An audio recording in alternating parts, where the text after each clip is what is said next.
We are beginning with our technical sessions. Our first speaker in the technical session, it's again an honor to introduce her. She is a compassionate HR leader and generalist experience, having worked in HR leadership roles at plant and corporate level for engineering business segments. Her specialities are all HR functions, namely talent management, competency management, organization analytics, leadership development, HR operations, compensation, staffing, and employee relations.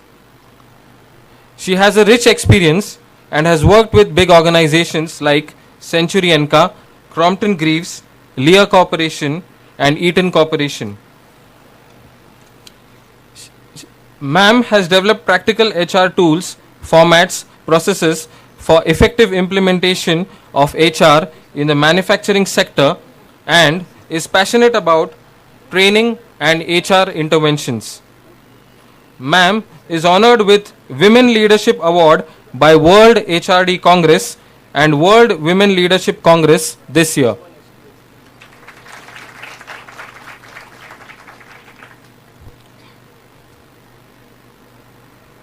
I now request Associate Vice President HR of Sandvik Asia Limited, Anita Borulkar Madam, to address us. Before that, I request our Honorable Director to welcome Ma'am.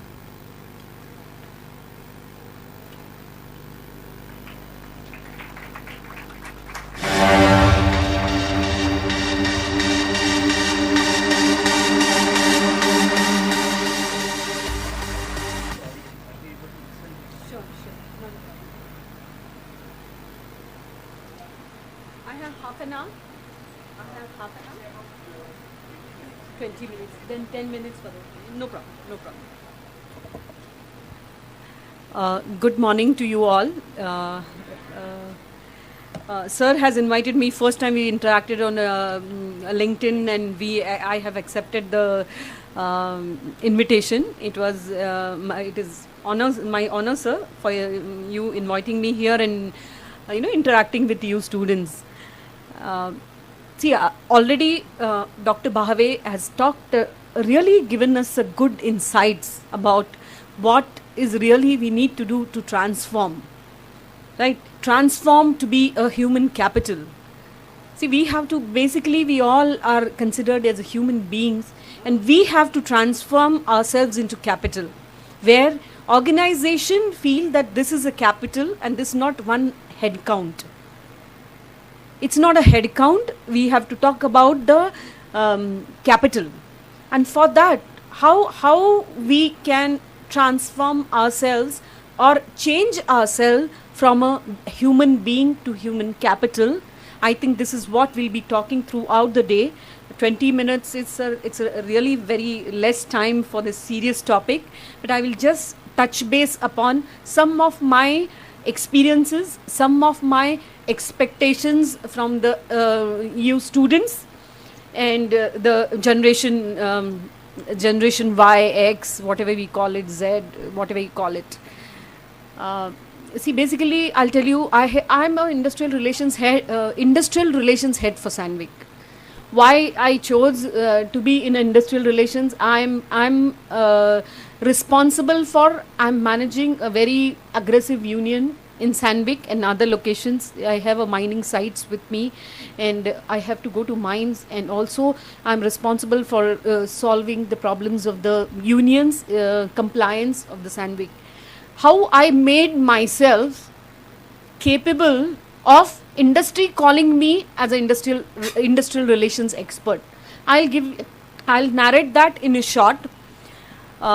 As I said in my introduction, which is there, which I had forwarded them, I said I'm a passionate HR professional. So first thing is required is passion. I am a qualified HR professional. I had a basic degrees. I'm a MSW. I'm a law graduate. After going, and many of us now, you'll find more and more students or more individuals have got the best of the degrees from the best of the institutes. But how do I transform myself, and how industry realizes that potential of mine and that they call me a capital. We can't call ourselves, oh, I am a human capital. We have to prove that, we have to convince others that we are capital. And I would like to share my story with you. I'm a generalist. I have an experience of a generalist HR profile. One of my colleague from my ex company, she's there from Eton. She has seen me working as a HR generalist profile person, and but a very passionate person. And for my career, for my job, I moved around from places to places. I worked in Mumbai, then I worked in Aurangabad, then I worked in Pune for my job. I went to Nasik for 4 years, and I came back to Pune. So we need to be really mobile if we are really want to pursue our careers and really develop ourselves. Moving only doesn't give the development, but it's very necessary to have different kind of experiences and different kind of a development opportunities. And they don't come sitting at one place. We need to grab them. There may be plenty around us. We need to grab them. When I was called in a Sandvik 3 years back, after I left Eton, I was called in Sandvik, and the role was for industrial relations. And so I asked them, why have you invited me, a female? And I was not only IR professional. So I said, I was always a generalist, having a generalist profile. So they said they have a situation where union is very, very aggressive.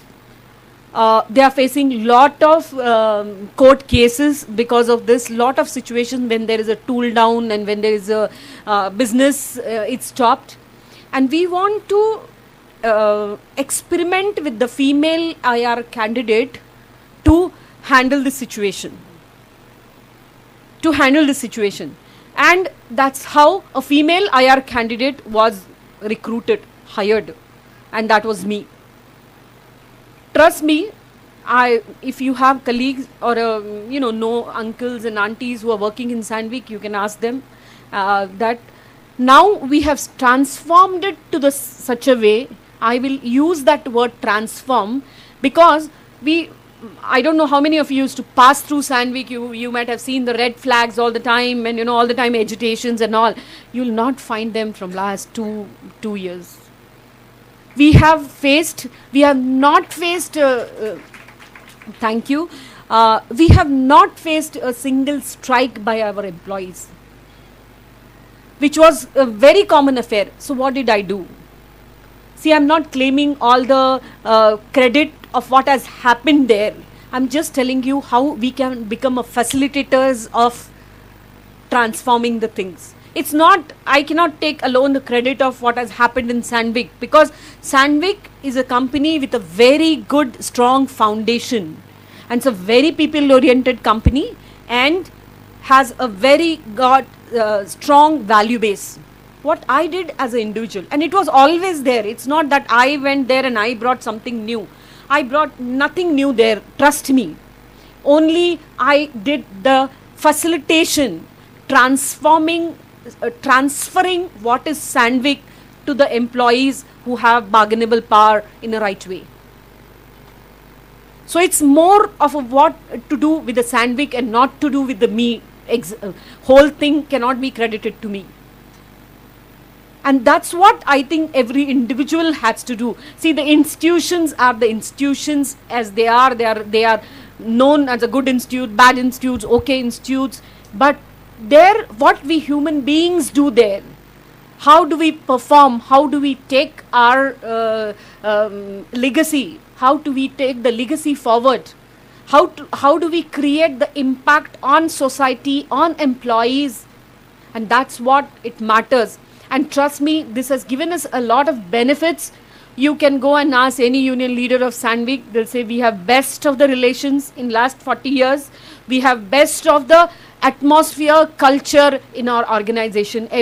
And I concluded recently a wage agreement within 8 meetings, where the wage agreement used to be a affair for months together, and the meetings pulling down up to 10 o'clock, 12 o'clock. Yes, we brought that culture, and we meaning the team of Sandvik management. What I did, what was my role was role of a facilitation, and I had a I mean part of I had opportunity of a part to be a part of a journey where it got transformed and it has given really good results. And I think we all will have to create that kind of value to the organization for them to call us as a human capital. Otherwise, we will remain as a head count. We will remain as a head count, and I think that's what we need to really think of. And why I will extend my thoughts to why we have to be a human capital only in the organization. I would say we have to be human capital in the society, for the family, for the friends, and wherever we go.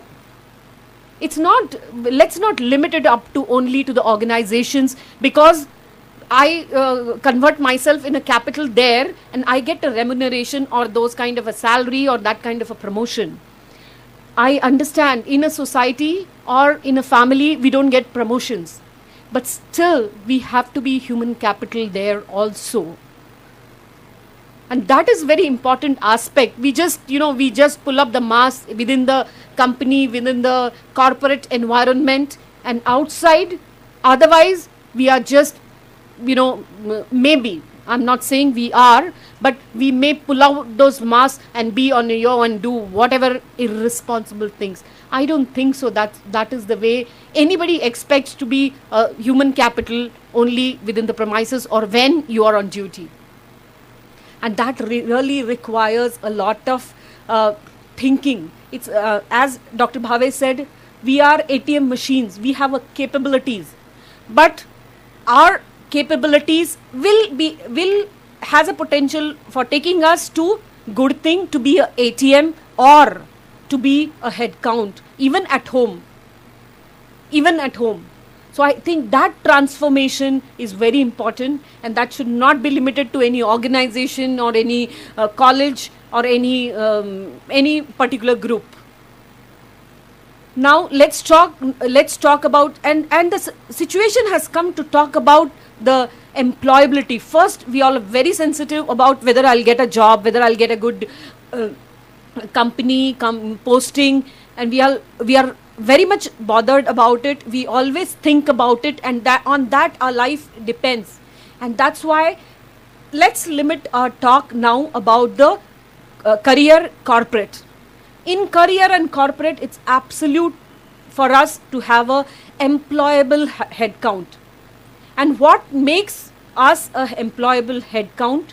I was going through the literature on the employability, and on Google I found a few definitions, and I really liked them more than what I was thinking. I couldn't put it up together.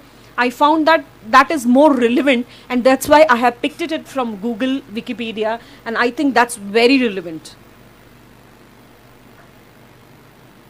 It refers to a person's capability for gaining and maintaining employment.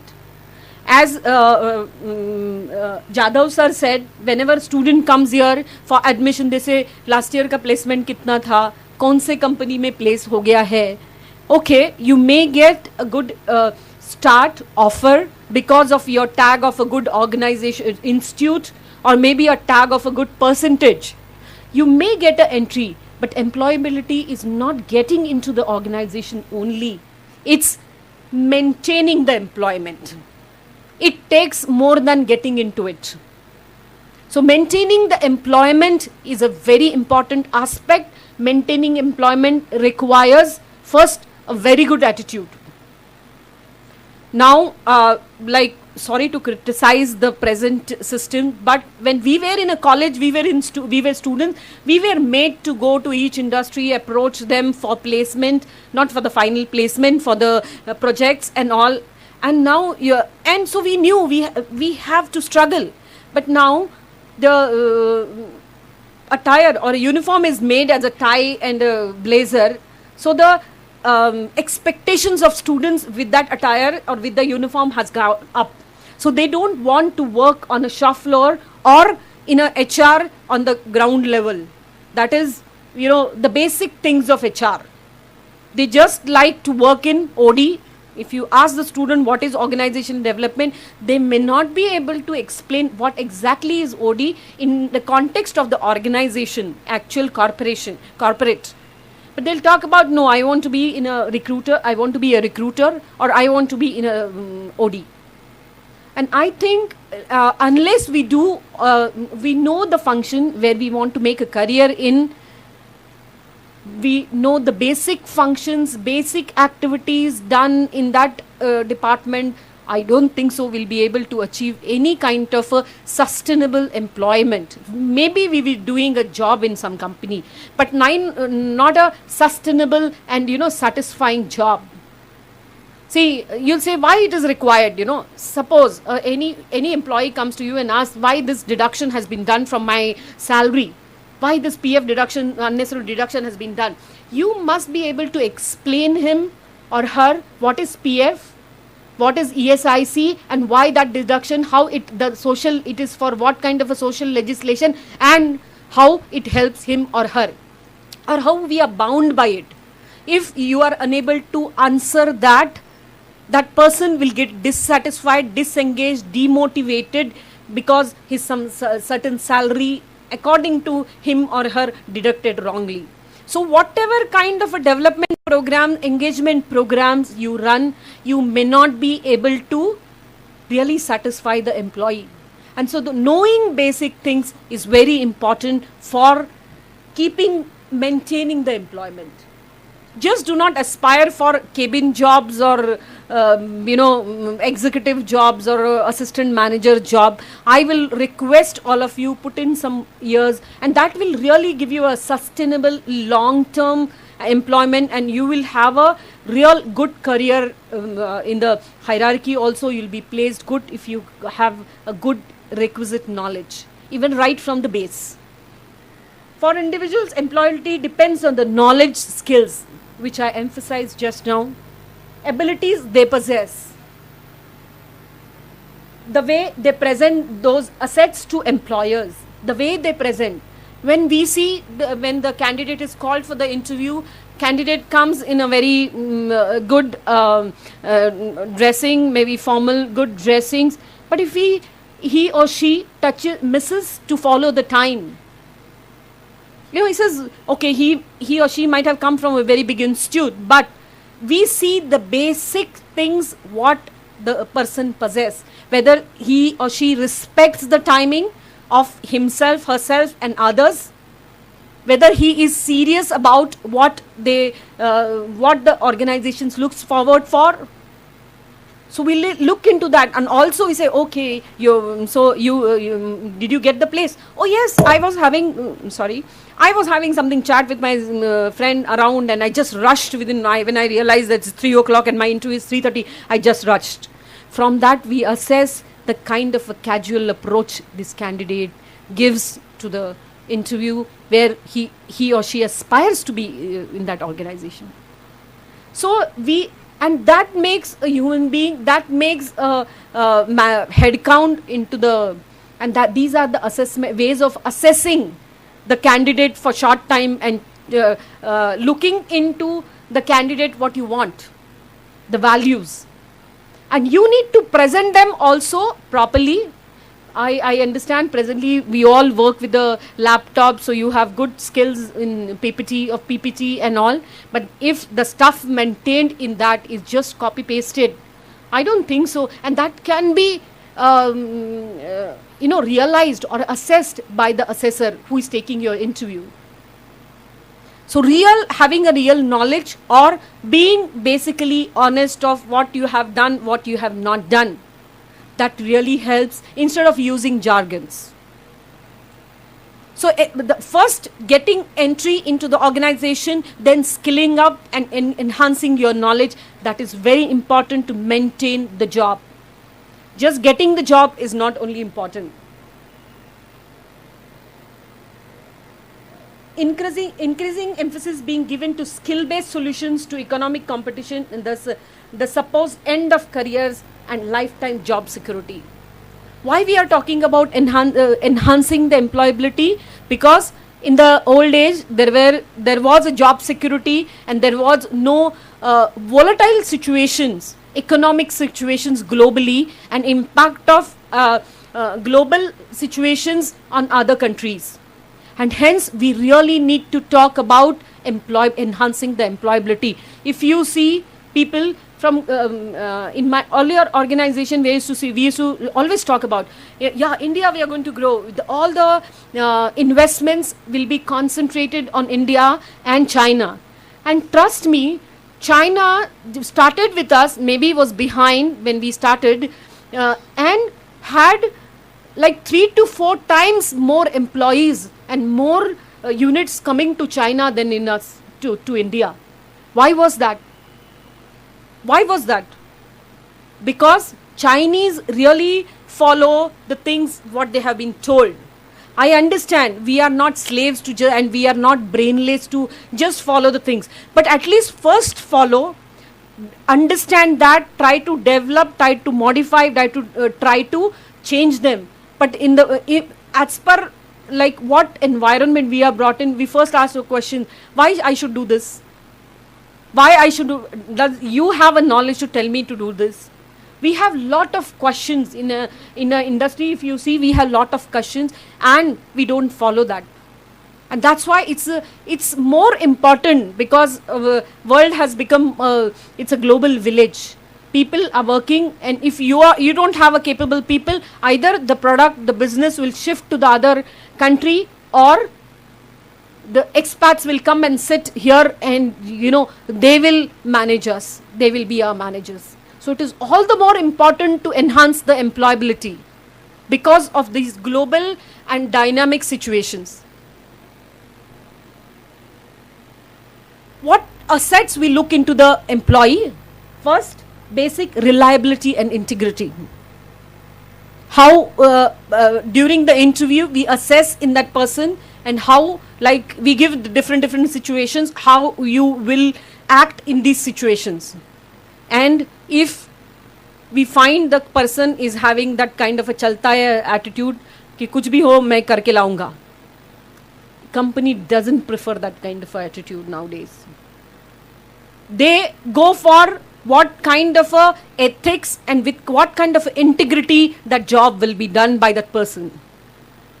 And that's a very big shift, because India is also changing. We have a very not so to feel proud about kind of a systems, government controls, which encourage or which have the bribes and kickbacks and all. But the industry is moving away from it and is not looking out for a person ki kaise bhi karke main launga karke. Is looking forward for a person who has integrity to get work done. Intermediate communication, problem solving. What intermediately we look at, how communicating, well communication the person is doing, and high level of self management and teamwork.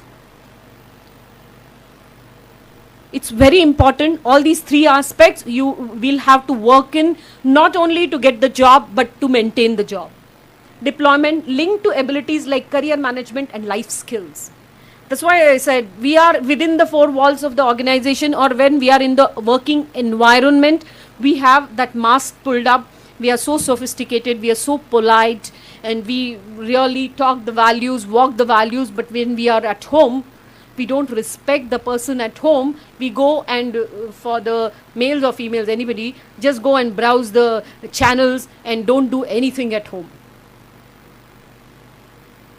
So the life skills is the person is only this in office, and how, and we assess it through various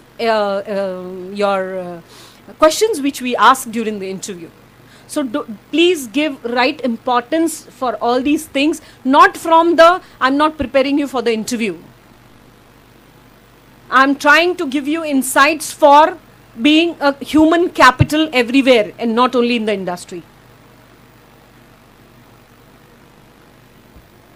Presentations in the context of personal circumstances and labor market. How fit you are into the personal the present context. if it's IT industry, if it's do you have a relevant skills? If you are in a hospitality industry, do you have the relevant skills? If you are going to be in a manufacturing, are you ready to work on a shop floor? What that kind of a toughness you have? So relevant factors we assess, and we need to develop ourselves to get these relevant factors. Factors affecting it.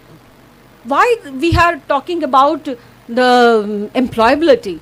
See, previously it was not talked because people had less sources of communication or information, so they were doing what is required with the limited knowledge they were themselves developing. I'm not claiming that the previous generation was more employable than today's. I'm not at all claiming that. They had their own, means every generation who has developed or who has not developed had their own plus and this points. But presently, generation has a lot of information, but still lot of good education opportunities, but still we are talking about employability. And so we need to think. We really, before we never had a opportunity to for so many kind of a career avenues were open for us. We had to struggle in what we had, and now it is ample, and still we find that there is a employability crisis. One of the HR report HR challenges report published by Deloitte says that most of the organization are facing leadership crisis. 60 to 70% organization around the globe are facing the leadership crisis. This has come to the stage because of non-employability. We have headcounts in the organization, but they really are not employable. I'm not talking about only new generation, even some of the experienced people. They are unable to convert that. Nobody is bad. Every individual is good. I'm not criticizing every individual, but that capability of transforming one's own potential into organization benefit is lacking. It is because maybe they're getting affected by the atmosphere, more information, and the trends are changing. But the fact is that 60 to 70% organization globally are facing leadership crisis. And that's what the Deloitte report says. And it's very important for us to really gear up and not only just get the posting, I got a on-site job in US or Australia or here or there. We should be talking about how I make myself capable of that. And that is very important. And we should be, before getting that, 2 years before, we should be able to ready to take up that job. And that only really will succeed you in that position, in that job. What is affecting Indian education system? I understand I am talking from the dais of Education Institute, maybe, but it should not be taken as offensive. But the situation is this: Indian education systems, which have which really requires a lot of reforms, changes in that, and to make our people employable. You know, in Germany, they have to have a 4 years apprenticeship. It is compulsory. Even in Sweden, now that rule they have withdrawn. Every male had to serve army before joining into any private organization. And it's not joining army or joining navy. It is a question of a training, kind of a training they get there, which makes them a total human being. Responsibility towards nation, responsibility towards, realize the responsibility towards nation, to society. Also, inventory based learning. As I said, we have these, I am a HR specialist person. I am going to study these HR topics, and that's all.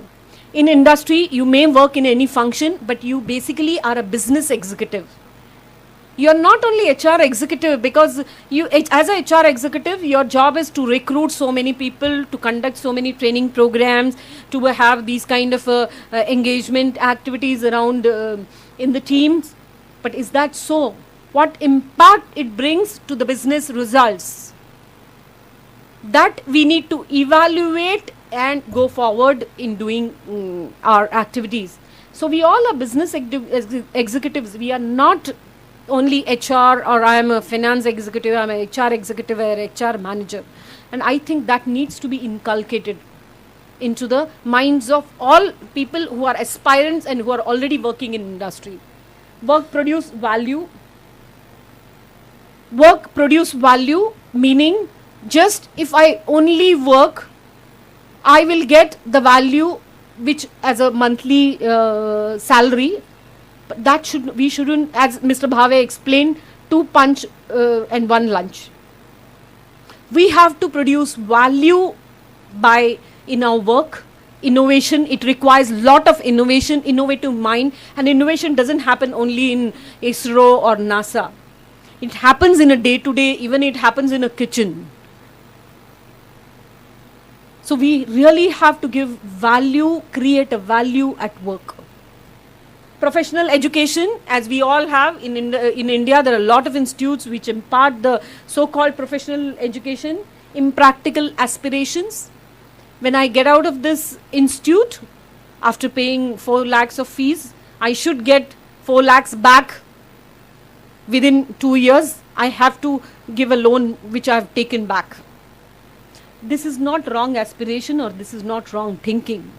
You are being responsible at that stage. We understand that situation. I'm not criticizing it, but don't look at only that aspect. Don't look at only that aspect. You have to have a practical aspirations. What I need to do, I want to grow into HR. For that, what I need to develop, how I need to develop myself. We need, and what kind of a jobs. I may have to get into a small scale organization, do all the HR work, because there will be not a lot of people, and get more experience and get into maybe MNC. We all want, when we come out of the organization, we all want a good MNC tag and jobs in AC offices in KBs. Nothing wrong in that. But unless you have gone through those stages, learnt, we can have. Aspiration is not bad thing. But please try to even have a practical aspirations to reach the final aim of your career aspiration. Uninformed choices. Students ask us, are there many jobs in HR? I don't know. This year I need to select whether I should go in HR or finance. See, this is not, because if I say in this forum, there are plenty of HR jobs in this, and a person who's really number freak and who's really suitable for finance goes to HR, do you think he or she will be able to perform long term? And with the by enjoying job and satisfying self, family and work, please make informed choices. That will really help in long term. Or my friend is going for HR, so I'm going to HR.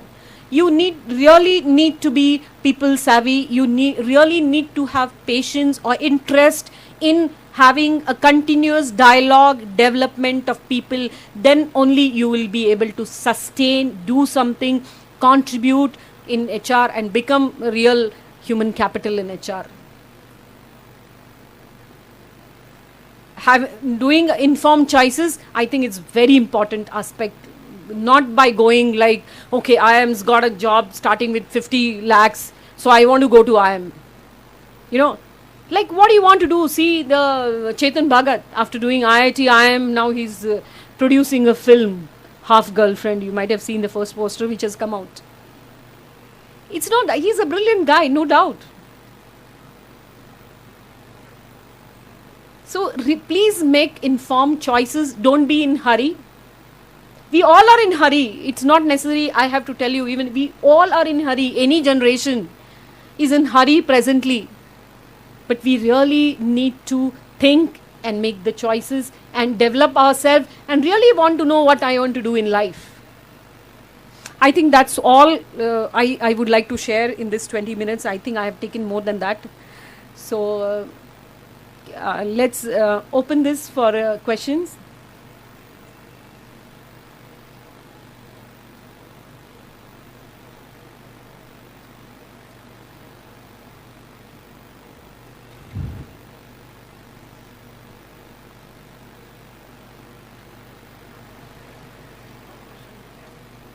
Yes? No question? Yes, sir. Many times, as you said, I'm good at finance to begin with. Over time, I may develop another capability.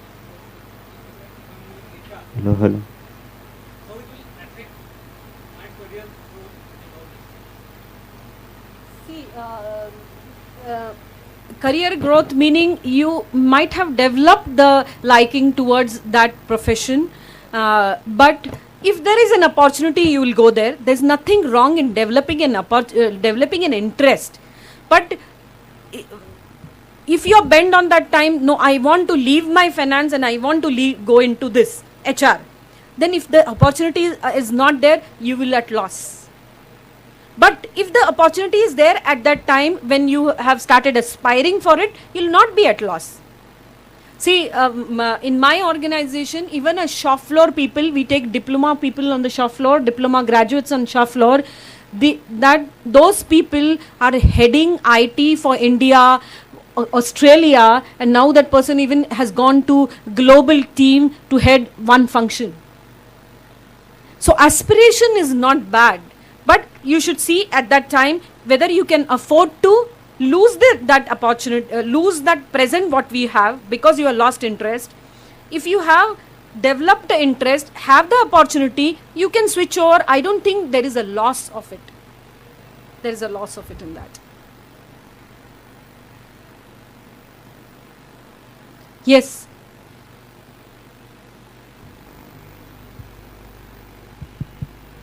Hello, ma'am.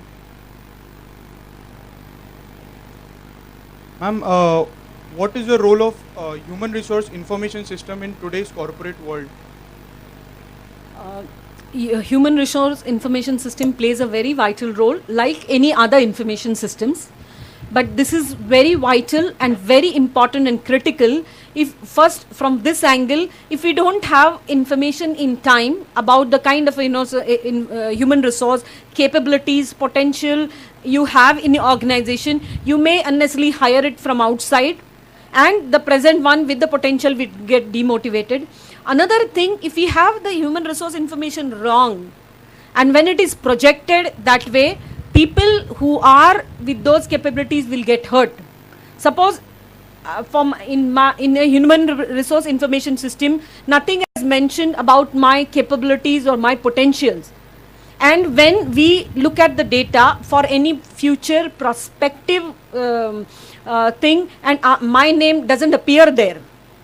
So when I come to know about it, I'm very hurt, I feel very unfair. So it impacts. So accuracy of the data and timely availability of data is very, very important. Very important. Because everything depends on that. Even the anniversaries. Yesterday I visited our Hosur factory near this. Union was complaining, Madam, आजकल सब गड़बड़ हो रहा है इधर. I said, what happened? Madam, anniversary होके गया तभी उसका gift नहीं मिलता है. See, employees, they're so sensitive. So I checked up what happened. The data got corrupt and had changed the dates. So it's a sensitive matter. We work with human beings.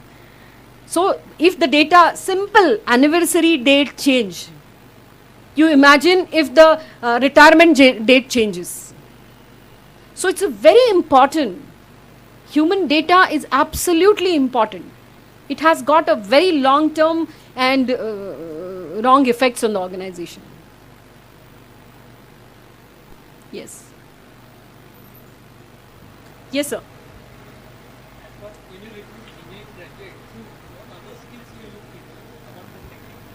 Yeah, basically we see how the passionate the person is, how he or she has developed herself, taken an interest, what 4 years she or he did, just watch Salman Khan movies or on the kattas, spend time.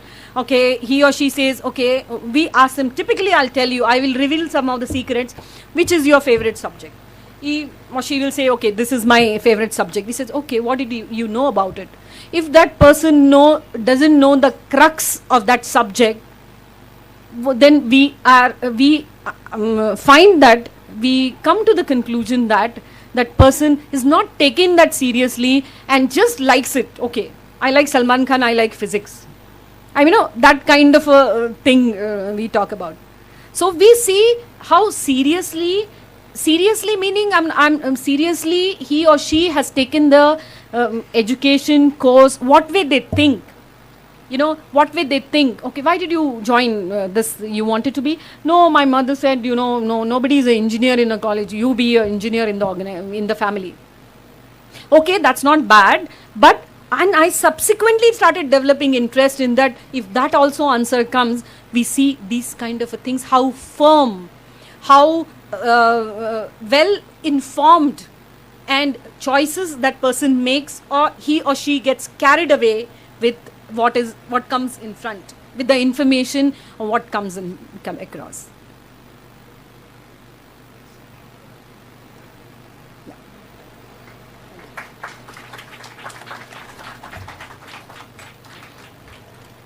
Because of time constraints, we will not be able to take any more questions. But definitely, ma'am, we would look for another opportunity to interact with you at length, because the topic that you talked about is very key, employability. And I now request our Honorable Director, Dr. Sriram Nerlikar, to felicitate ma'am.